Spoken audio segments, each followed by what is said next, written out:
तुम पाकिस्तान के नाम पे तुम्हें मिला क्या है? आजादी। आजादी क्या है ये हमें आपको नहीं पता। फलस्तीन के लोगों से पूछे जाके, बर्मा के लोगों से पूछे जाके, कश्मीरियों से पूछे जाके आजादी क्या है? आजादी की नेमत वो होती है, हम लोग क्या होता है कुछ बहुत होता है, जनाजा लेके जाके दफना के आ जाते हैं, लेकिन आज भी कश्मीर में, फलस्तीन में, बर्मा में क्या होता है, जब एक जनाजा उठता है तो उस जनाजे को कब्रिस्तान तक लेके जाने के लिए 10 जनाजे और उठ जाते हैं। तो ये है आजादी की नेमत। और हम क्या करते हैं, उन लोगों को सोचे ना जिन्हों को जिंदा जिबा कर दिया जाता है, उनकी तकलीफ को कोई अंदाजा लगाए ना, उसके बाद भी बताया जाएगा। अब जिन लोगों को इस तकलीफ का अंदाजा होगा ना, वही आपको बता सकते हैं कि आजादी क्या है, आजादी की नेमत क्या है। तो खुदारा मैं आपको यही कहूंगा, आजादी की अहमियत को समझे, आजादी के वकार को समझे।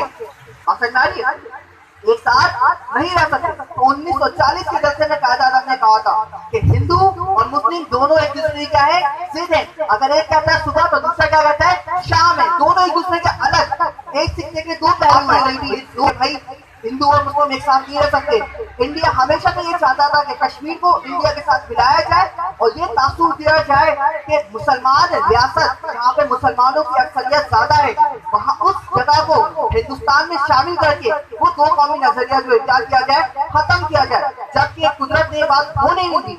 आज 70 साल बाद इस बात का पता चल गया कि हिंदू और मुस्लिम एक साथ नहीं रह सकते। अंदर इंडिया, पहली बात तो अब इंडिया जो है वो हट नहीं सकता। क्यों नहीं हट सकता?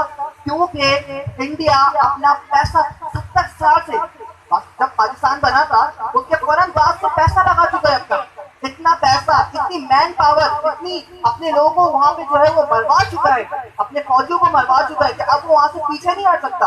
अगर पीछे हटेगा तो उसकी बहुत बड़ी नाकामी होगी। तो इंडिया वहाँ पे चाहना क्या चाहता है, कायदा आज़म का जो वो दो कौमी नजरिया था ना, वो समझाओ कि तारीख क्या है, तुम्हारे बुजुर्गों ने कुर्बानियां कर दी। आज अगर हमारे हाथ पे एक छाला पड़ जाता है तो हमें कितनी तकलीफ होती है।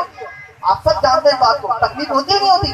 लेकिन सोचे वो क्या वक्त होगा जब जिंदा लोगों को ऐसे जला दिया जाता था, वो भी तो वक्त था, उस तकलीफ को कोई सहे ना।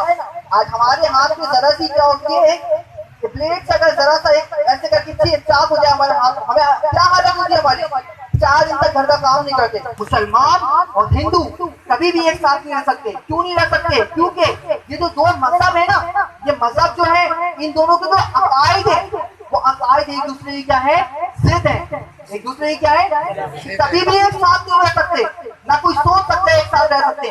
तो वही कायदा आज़म का नजरिया था जो आज कश्मीर में साबित हो गया। कश्मीर में अब देखें, अब ये बात थोड़ी सी मेरे टॉपिक से हट गई है, लेकिन आज के सर्कमस्टेंस के लिहाज से इसलिए बोलना चाहता हूँ मैं